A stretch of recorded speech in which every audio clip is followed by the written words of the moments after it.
Don Carlos, muchas gracias por recibirme. Encantado. Nos vamos a sentar ahí, ¿verdad? Y vamos a hablar con don Carlos Infantes. ¿Vamos a hablar con el corazón? Por supuesto. Desde el corazón, con el ¿O desde el corazón. corazón? Para usted será fácil decir que hable del corazón, porque ha hablado tanto del corazón. Bueno, pero... mis hijos me dicen que yo soy muy par con palabras. Pero también dice, si habla poco, ponle una diapositiva del corazón y hablará. Pues lo vamos a comprobar aquí en Canal Flores 1 esta tarde en Anónimos Conocidos, con el honor de ser recibido por don Carlos Infantes, cirujano cardiovascular. No se vayan a perder lo que vamos a hablar. Vamos a hablar del corazón, desde el corazón. Estamos con don Carlos Infantes y estamos además en su casa. Doctor, muchísimas gracias por recibirnos. Encantado. Mientras estamos dando el paseo que hemos dado, hace mucho calor, pero es tan bonito su casa. Felicidades, enhorabuena. Por tantas cosas, no solo por la casa es producto de mucho trabajo, estoy seguro. Doctor, mire, yo quería hacerle una pregunta. Hoy en día, la medicina, los médicos, con el tema que nos ocupa, no podemos evitarlo, que es el COVID y demás, parece que estamos más humanizados, o están ustedes más humanizados con los enfermos, pero a la vez hay esa separación de que la enfermedad propia del virus nos aleja físicamente. Es un momento muy delicado para atender a pacientes en general, porque claro, independientemente del COVID, todas las demás dolencias están ahí. ¿Cómo están afrontando todo este tema? Bueno, pues curiosamente, mientras que la medicina tiene siempre que tener un porcentaje de magia y un porcentaje de técnica. Cuando los brujos de la tribu no tenían nada, todo era magia. Bien. Y eso ha ido siendo sustituido por la tecnología. Y esa tecnología nos ha hecho ser más fríos, porque vemos a un paciente a través de una analítica, de una radiografía, de un electrocardiograma, de unos resultados. Y nos ha deshumanizado un poco. Correcto. Pero, curiosamente, lo que podría ser en la pandemia más deshumanizado todavía es todo lo contrario. Porque la pandemia, al que está en contacto con la pandemia, le hace ver el dolor de verdad. El individuo que no tiene a su familia, el individuo que cuando le avisan que tienen que intubarlo, sabe con unas probabilidades más altas que otras que ya no va a volver a despertarse. Cuando usted tiene las incomodidades estando despierto, tener un tubo y se transmite la angustia a la persona que le cuida. Y eso te hace, y se ha visto, se hace sentir mucho más Porque humano. también hay mucha parte de impotencia, es decir, el ver que la necesidad es mayor, claro, pero los riesgos también son mayores. Pero fíjense que cuántas veces un enfermo que ha pasado mal, yo he operado muchos enfermos de corazón y a lo mejor antes o alguna infección, algún problema y han estado más de un mes metidos en el hospital. Cuando se marcha, pues te saluda buenos días, o a lo mejor no te saluda porque tiene otra velocidad o lo que sea. Sin embargo, hemos visto mucha gente despidiéndose y haciéndole pasillo, aplaudiéndole a enfermos. Tremendo, porque saben lo que es pasar. Entonces yo creo que la medicina se ha ido deshumanizando porque el porcentaje de magia se ha ido reduciendo en beneficio de un porcentaje de tecnología. Bien. Y eso hace que el médico sea más tecnológico y menos humano. Pero si el médico llega a tener más de un porcentaje determinado de tecnología y menos de humanidad, deja de ser médico. Es decir, el médico mantiene un porcentaje de humanidad que yo creo que no debe ser pequeño. Es lo mismo que cuando decimos que cuando una persona es joven es un Quijote y cuando es mayor es Sancho Panza. En ese devenir, como no le quede algo de Quijote cuando tenga 60 años, realmente es un desalmado. Y aquel que cuando es joven no es 100% Quijote, es que entonces es un individuo sin ilusiones, ¿no? Lo extraño sería que todos fuéramos Cervantes durante toda la vida, que tuvo esa capacidad, esa dualidad. Continuamos hablando con el doctor y vamos a ver algunas imágenes.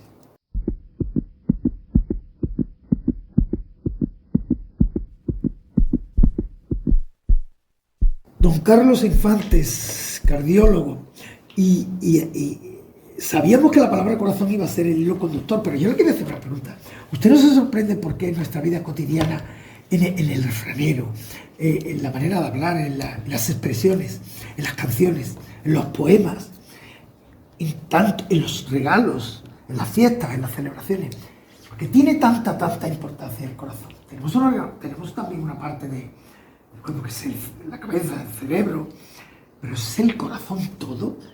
Usted recordará tantas canciones, el corazón partido, corazón loco, y está a mi lado corazón, y todos los poemas y todo.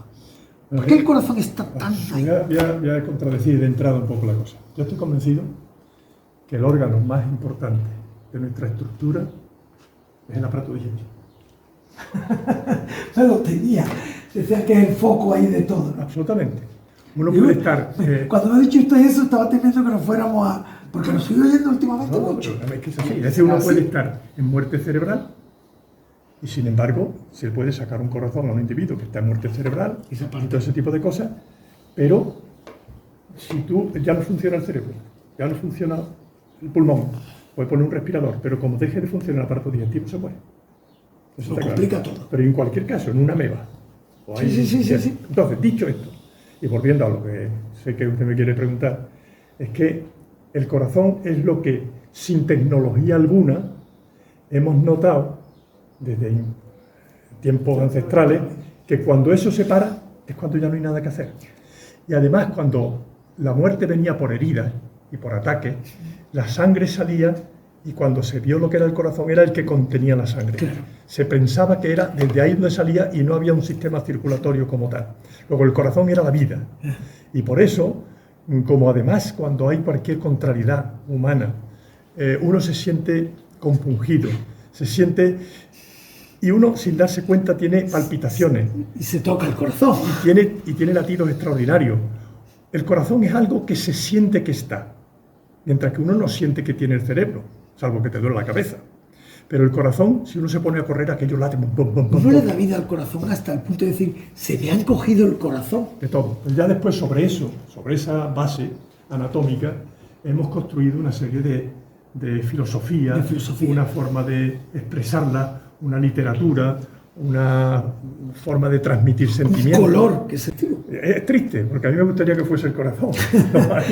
Bueno, es lo último que deja de latir, usted lo ha dicho. Hombre, claro, pero sin embargo no puede estar latiendo. ¿Cuántas veces hemos conocido personas que han llevado inconscientes durante un montón de años y sin embargo su corazón latía y estaban ya muertos, teóricamente, ¿no? Pero en fin, eso es, la sociedad ha hecho del corazón un centro, desde el punto de vista sentimental, que es más importante el hecho de si late o no late. La otra cosa es que, por ejemplo, si un corazón deja de latir durante un minuto, se produce la muerte, claro, aunque el corazón vuelva a latir. Sí, pero ya. Pero ya el daño es... Luego, el corazón es importante en tanto en cuanto es soporte de todas las demás cosas. Pero realmente la esencia de la vida a lo largo del tiempo es la alimentación. Pues para los que no conocemos eso, decimos todo el corazón. Hablamos de una ciudad en el corazón de la ciudad. Y estábamos y tenemos la palabra corazón, que no tenemos la palabra cabeza, ni tenemos la palabra... está muy presente. Profesionalmente, ¿a qué se dedica? ¿Sigue? ¿No sigue? Ahora se lo cuento, pero cuando me ha dicho lo del aspecto, le diré de una frase que no es mía, de un compañero al que yo intervine quirúrgicamente, compañero del hospital, y que tiene una presencia magnífica, y lo operé de corazón, tenía varios injertos hechos, y no era un tío especialmente simpático cuando estaba tenso. Y algún día me lo encontré por el pasillo y digo, hombre, qué buen aspecto tiene, me dijo muy seco. Yo no estoy malo del aspecto, sino del corazón. Era seco, ¿no? Bueno, pero con respecto a lo que yo me dedico he dedicado toda mi vida a la sanidad. Y la sanidad no la he dejado ni la voy a dejar nunca. Lo que pasa es que una parte de la sanidad es muy exigente desde el punto de vista físico, como es, por ejemplo, la cirugía, que a veces te tiene que llevar 5 horas, 6 horas seguidas, y que si haces 2 operaciones en el día estamos hablando de 10 horas de quirófano. Y eso físicamente te produce unas alteraciones. Doctor, uno, en todas las profesiones de mayor importancia, de menos, todas son importantes porque son profesiones, pero en este caso que son de máximo riesgo, la persona no puede estar pensando en otras cosas. Yo entiendo que un cirujano en esos momentos tiene que ser difícil mantener la concentración. No creo. Todos tenemos nuestras... No lo veo así. No quiero darle a esto una magia especial. Uno hace eso porque la sociedad te ha permitido aprenderlo. Y cuando lo hace al principio, vibras y nervioso y preocupado. Cuando ya llevas un tiempo, llega un momento, por ejemplo, si le pongo los tiempos de una cirugía cardíaca abierta, hay momentos en que es la anestesia, en la que el enfermo se empieza a abrir, el preparativo, y que es una rutina. Es una sistemática que se convierte en rutina. Eso es lo que dice usted, rutina. La persona que está allí sentada pues es la operación más importante que tenga su vida. Lo es siempre. Un dedo es lo más importante para ese enfermo. Y si hablamos del corazón abierto... Por supuesto. Pero para nosotros es una sistemática tal que sabe que cuando doy así, esta persona tiene que poner el aspirador, el otro tiene que poner una pinza. Es decir, hay una sistemática que se convierte en rutina. Y si no hay ningún problema, nos permite estar tan relajados que podemos incluso hacer algún comentario al látere de lo que es la cirugía estrictamente. Pero es curioso, sin que nadie lo haya ordenado, cuando se llega a tocar el corazón y empieza a pararse el corazón, hay un silencio sepulcral en los quirófanos. Me parece muy bonito. Nadie habla. Pero nadie habla porque todo el mundo sabe que ahí sí que un minuto cuenta. El corazón puede estar parado, lo paramos durante una serie de tecnologías durante una hora, hora y cuarto, hora y media, dependiendo un poco también de la edad del paciente, de las calidades, del tipo de cirugía, de la todas las valoraciones que se hayan hecho. Pero si estamos cerca de ese tiempo, el tiempo cuenta. Claro. Lo cual quiere decir cuenta para el corazón trasplantado que se transporta, por eso el transporte puede ser de menos de 4 horas, por eso el corazón cuando estamos trabajando sobre él no podemos sobrepasar el tiempo adecuado. Entonces, en ese momento se puso un silencio absoluto. Y cuando ha terminado y el corazón vuelve otra vez a latir y no sangra por ningún sitio y se hace una buena hemostasis, es decir, la coagulación vuelve a funcionar normalmente, se vuelve a otra vez volvemos a estar en comentarios y tal, y pasa a ser una me parece momentos similares en cualquier otra profesión a los delicados que podemos tener cada uno en nuestra profesión. Vamos a continuar. Doctor, no vamos a evitar nunca esa hipocondría que existe, que es una realidad. Otra cosa es la necesidad de estar en un quirófano porque es tu vida la que está. La manera que usted pueda contar, habrá habido tantas anécdotas, no se le han levantado de la mesa de quirófano antes de entrar a la televisión. Sí, le cuento una. Una paciente, cuyo nombre puedo decir, murió ya, Teresa Arenas Manzano, de raza gitana, estaba siendo preparada para ser intervenida quirúrgicamente en un hospital en Madrid. Y estaba en la puerta de quirófano, en la camilla, pendiente de entrar cuando terminase el quirófano anterior. Y vio salir a un paciente ya operado, con tubo y con esas cosas, se asustó, se levantó y se fue. Y vino a Sevilla y al final terminé operándola yo. Y me contaba aquello y era realmente curioso. La señora se levantó de la camilla donde estaba para entrar, para operarse de corazón, le dio miedo y se vino. Y después las circunstancias hicieron que ya se encontraba peor, hubo que hacerla y fuimos amigos durante mucho tiempo. Y la que no caerá, tiene que haber esto. Doctor, usted pertenece a la Real Academia. Hace unos días hablábamos por teléfono en los previos de esta entrevista que amablemente me están concediendo a Canal Flores, aquí en Anónimos Conocidos. Estas academias están, no sé cómo explicarme para ser correcto, necesitan un revulsivo, necesitan, y sobre todo la medicina, importante, porque habrá otra, la de la lengua, que también la de la lengua, lo digo porque por todos los follones que hay. Bueno, la de la lengua va empujada por la sociedad. Sí, porque no tiene más remedio que ir evolucionando y aún así con los dialectos o con las lenguas nacionalistas. Pero por ejemplo en su caso, ya de entrada reconocemos que tiene que ser un honor y unos méritos estar ahí. ¿A qué se dedica? Bueno, realmente la academia lo más importante que hace es mantener reuniones científicas que pueden interesar a los científicos. Y esa es la parte en la que probablemente usted está queriendo incidir. ¿Qué podemos hacer para que además de tener reuniones científicas que interesan a los científicos, reuniones que tratando cosas científicas nos lleguen a la sociedad, interese a la sociedad? Correcto, hay que llegar. Básicamente, esa es la parte que a mí, personalmente, como académico, me interesa muchísimo. De hecho, yo, las actuaciones que he podido hacer, de hecho, organicé una cosa que era medicina y tauromaquia, pues porque la medicina es medicina y las heridas son las heridas, y pretendía que interesase a muchísima gente, y lo celebramos fuera de la academia. Hice otra cosa en el Paraninfo de la universidad, que era otra cosa también relacionada con el mundo que interesaba a la sociedad. Es decir, creo que lleva razón. La medicina, ahora mismo, por ejemplo, estamos envueltos en transmitir una idea que ilustre de alguna manera el concepto de lo que es la eutanasia, lo que es la asistida, la muerte asistida, o lo que es incluso la distanasia, o lo que es el ensañamiento médico. Porque eso hay que transmitirlo para que se conozca. Si no, es difícil con una nomenclatura simplemente transmitirlo. Y eso creo que es muy importante, lo estamos haciendo y lo vamos a seguir haciendo. Porque ¿Usted considera, don Carlos, que nuestro país es un país pionero y avanza adelantadamente en muchas cosas? Me refiero a cosas delicadas, en su momento no vamos a referir a ninguna porque no vienen al caso, pero está siendo pionero en dar esos pasos que son muy complicados de aceptar por la sociedad, como es el caso de los proyectos que hay para la eutanasia asistida. Estamos siendo... o el que va en cabeza es el que se puede equivocar.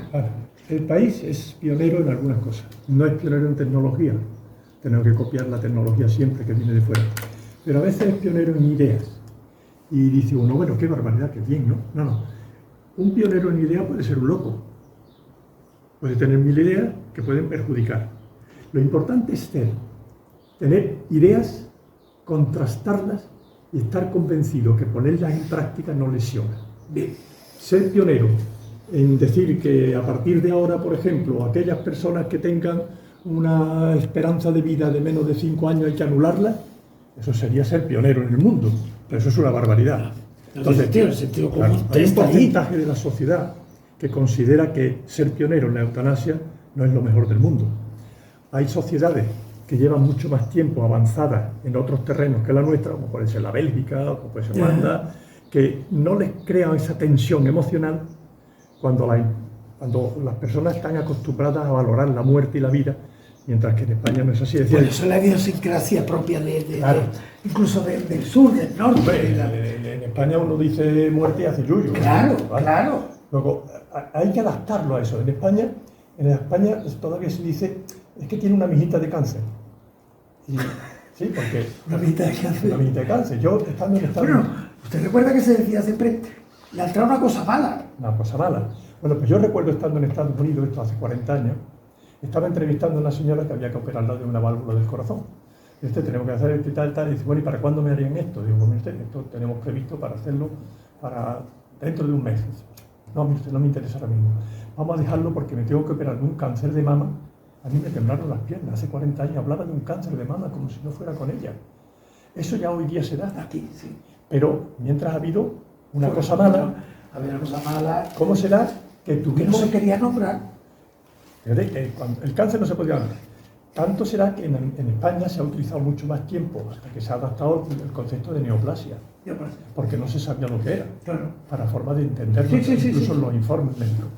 Luego, hemos sido, para adaptar de pronto el que no solamente hablamos de la muerte y del cáncer, sino que además somos capaces de limitar su vida. Si usted lo pide, caramba, eso es fuerte, claro. Es muy fuerte.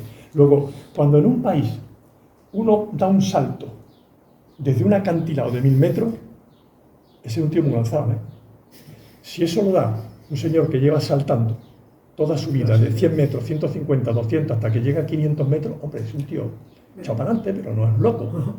Luego, ¿en qué situación estamos en España? En muchas cosas. ¿Somos pioneros en tirar para adelante, pase lo que pase? Yo no sé si eso es beneficioso o es perjudicial. Claro. Había que valorarlo. Don Carlos, ¿y tiempo libre? Ya es hora, ¿no? Mucho. Afortunadamente. Que me permite dedicarme a las cosas que más me gustan ahora. ¿Qué afición tiene, don Carlos? Vamos a tocar un poquito brevemente la parte humana. Bueno, ¿cuál no tengo? ¿Cuál no tiene? No tengo afición a ningún deporte de riesgo. Le voy a hacer una pregunta complicada. Al llegar aquí a su casa he visto unas instalaciones personales particulares fantásticas, pero he visto una barbacoa. Aquello de el hábito andaluz, español, bueno, no tanto porque en Inglaterra ocurre también, y en Norteamérica ni le cuento. Ya sabe a lo que me estoy refiriendo. Me estoy refiriendo a la grasa de las barbacoas. ¿Es tan dañina? Verá, la grasa, el colesterol que tenemos, es algo que es un elemento dañino. Pero para que sea dañino necesita un transporte. ¿Y ahí? Debe ser transporte, los triglicéridos, los lípidos. Es decir, para que eso llegue a las arterias, tiene que ser transportado. No puede tener un colesterol altísimo y sin embargo no tener problema ninguno. Y otras personas con un colesterol bajo pueden tenerlo. Se tiene que dar además que el endotelio de la arteria se dañe. Y eso va mucho con la tensión arterial. Si tenemos mucha tensión, la tensión sobre las paredes termina craquelando o haciendo pequeñas heridas a través de las cuales la materia grasa se va incrustando, que es la que termina provocando la placa de arteriosclerosis, de ateroma, de colesterol, de como los componentes muchos que lleva. Y sobre esa placa, además, es donde las plaquetas se pegan como forma de corrección de alteraciones del endotelio que terminan siendo perjudiciales. Es decir, no es tan simple como tengo colesterol y lo bajo el colesterol, no es cierto. El colesterol es bueno tenerlo de media por debajo de 200, es bueno, es buenísimo, pero bueno, hay quien tiene 400 y no pasa nada, ¿eh? No vayamos a pensar que es que el colesterol alto significa muerte. Por lo cual estamos llegando al verano, barbacoas pero controladas. La otra siguiente es, usted tome una barbacoa, pero quémela. Porque si no toma barbacoa, y lo que toma mucho hidrato de carbono y mucha grasa poliinsaturada, y no hace nada, se sienta a dormir la siesta sistemáticamente y no es buena cosa. O si usted está grueso y quiere hacer una dieta de adelgazamiento, desde que usted pierde, durante el tiempo que pierde 20 kilos, que se ha alimentado de su grasa. Vaya. Las cambia, claro, porque se va perdiendo la grasa. Y cuando termina de comerse su grasa, empieza a comerse sus músculos, que es lo que ocurre en las huelgas de hambre. Cuando uno tiene una huelga de hambre, lo que se va mirando en la analítica, a ver si hay una serie de elementos que te dicen que ya lo que está viendo es deterioro de la musculatura, en cuyo caso hay que cortarlo, porque eso ya no tiene marcha atrás. Mientras un individuo está perdiendo peso y tal, se va haciendo una analítica, pero durante el tiempo que se está tomando su grasa, es el colesterol más peligroso que uno puede tener. Luego, aquellas personas que engordan, dicen, no, pero ya no adelgazo, y ahora vuelvo a engordar, y ahora vuelvo a adelgazar. Es gana de Y ocurre, ¿eh? Doctor, ¿usted me permite que demos una vuelta a modo de despedida? Encantado. Y nos despidamos ahí en los jardines. Pues, cuando quiera. Como usted quiera.